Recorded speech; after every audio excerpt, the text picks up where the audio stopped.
Depuis plus de 13 ans, nous sommes en train de vivre une injustice. Qu'est-ce qui s'est passé? Par décret présidentiel, le président Macky Sall a déclassé plus de 26 550 hectares pour cause d'utilité publique et a attribué 20 000 hectares à une entreprise appartenant à des étrangers, sans pour autant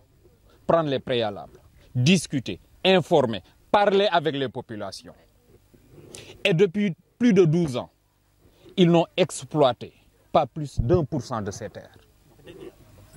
Tous ces villages, 37 villages, qui sont sur ces 20 000 hectares, chaque fois qu'on se réveille, on se réveille sur le titre foncier ou bien un bail appartenant à autrui. Alors que la constitution sénégalaise, elle donne droit à chaque Sénégalais accès à la propriété. Elle donne droit à chaque Sénégalais accès aux ressources naturelles. Et la terre, le foncier, c'est le premier ressource naturelle. Donc ce qu'on demande au président Bassirou Diomaye Diakhar Faye, son excellence, et au premier ministre M. Ousmane Sonko. Bassirou Diomaye qui s'est battu d'ailleurs quand il était dans l'opposition contre l'injustice à Ndengler. La même chose,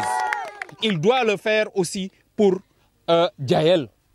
20 000 hectares. À Ndengler, c'était 78 hectares. Ici, c'est 20 000 hectares qui aujourd'hui sont rachetés par Franck Timis et ses amis. Des anciens ambassadeurs qui ont servi dans des pays africains. Quelle injustice! Nous ne disons pas non à l'investissement. Oui, nous ne disons pas non à l'investissement. Qu'il soit étranger ou national, mais qu'il y ait des discussions, que les gens puissent tomber d'accord. Nous connaissons bien le projet pour atteindre l'autosuffisance alimentaire, la souveraineté alimentaire. On est ouvert à accompagner le gouvernement, mais que ces terres puissent servir à ces Sénégalais, à nous Sénégalais. Mais il ne s'agit pas de faire de la culture fourragère pour exporter au Qatar, en Arabie Saoudite, en Corée. Pendant que les éleveurs, plus de 60% de notre cheptel, se trouvent en Mauritanie. Et pourtant, il y a moins d'un mois, le ministre a fait la Mauritanie et le Mali pour l'opération Tabaski. Munoo ñëw ci gox nga jël ci lu mot 26 550 hectares kenn waxu ci état bi amul benn état bu ci jaar wax ci. kon aussi am beneen problème bi nga xam ne bi aussi ñu dégg ministère de l'agriculture def ci ñëw ministère de l'élevage. te ma yaakaar ne suñu yu bi ñu nekkul gouvernement déggoon nañ ko. kon mënoo ma jàppane ñooñu dañ fi ñëw tey aussi dem di visiter ferme de la Teral Rindi xaw ma lan aussi sans ñu ñëw ci ñi nga xam ne ñoom ñooy dee man loolu moo def ma jaaxal parce que bu fekkoon amoon naa ci ñoom yaakaar tey sama yaakaar dafa ci yokku parce que man rafetluwuma nga am ci population ñu leen di rey ngay ñëw ngay dooleel ki leen doon rey ngay dem nga koy seeti nga béy ñi nga xam ne ñoom ñoo am problème. kan moo nekk Sénégalais yëgoo situation bi kon nit bu ne yëgu mais boo yëgul boo ko déggee nga dem xool mais demal ci ñi doon yu mais kii yu nit bu yu guddi seetal la lay yu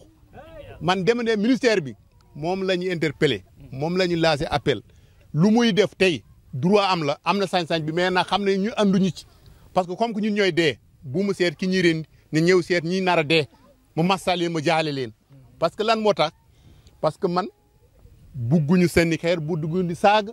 mais bu ñëwee fii dana xam ne kontaanuñu parce que danañ ko téeroo ay sagar yu xonk cuy parce que xam ne carrément kontaanuñu d'accord ci lu muy def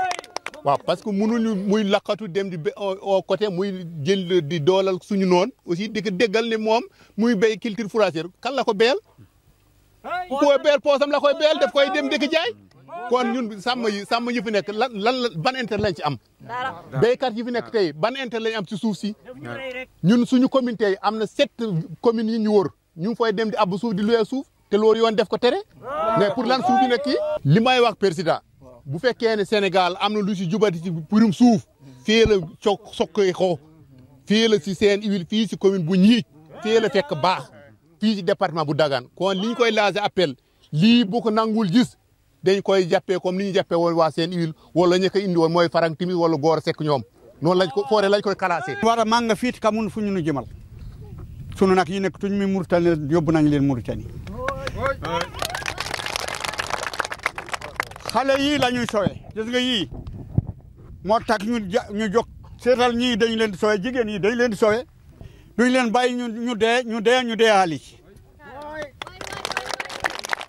dama ne yéen gis ngeen léegi dañu gas fu ñu nu def fii ñu gas du ndox dañu nu bëgg suul ci biir ndax bañu juróomi xale ñoo ci deewoon léegi gis ngeen canal bi ni ngeen ni ñu ko defee ndax yi duñu duggee duñu génn ba yi duñu génn nit ñi duñu génn képp ku dowal moto am na ku dowal moto ba dugga ci biir daanu ci biir gis nga bar bi ñu def ci àll bi ndax yi di ko kecc di ko yóbbu ndax bu ne amatul bakkan dañuy dindi bakkan yi biir pays yi dañu xotteeku mani seen huile seen éthanol moo fi nekk du teral deraanga teral rendi la dafa nu teral léegi bu ganu rendi jekkali nu mani gouvernement bi dañuy yëngal ñu seet ne gouvernement bi ak yeneen yi ñoo mel ñoo niru fekke ñoom ñoo niroo muñ mel ni mu meloon rek ndax dañu wax ni dañuy jubban fii nekk jafa jubul musul jub